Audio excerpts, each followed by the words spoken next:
UP के गोंडा में BJP MP Brijbhushan Sharan Singh ने अखिलेती संवाद प्रोग्राम में बड़ा बयान दिया। मुसलमानों से खिताब के दौरान ब्रजभूषण शरण सिंह ने कहा है कि कोई कहे या ना कहे, आप हमारा ही खून हो। अगर डीएनए टेस्ट कराया जाए तो 5 पीढ़ी पहले आप हमारा ही खून निकलोगे। ब्रजभूषण शरण सिंह ने कहा है कि हम सब भाई भाई हैं, हमारा आपका डीएनए एक ही है।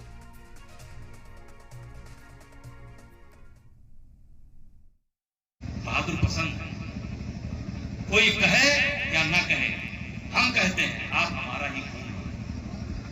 अगर डीएनए टेस्ट कराया जाएगा तो 5 पीढ़ी पहले आप हमारा ही खून हो। हम सब बातों में नहीं जाना चाहते, लेकिन इसलिए आपसे विनती है, आपके लिए हम बदनाम हैं और आप हमारे लिए बदनाम। इसलिए वो तो पक्ष में वो और नहीं तो ना हो। कम से कम फायदा न करो तो नुकसान न करो।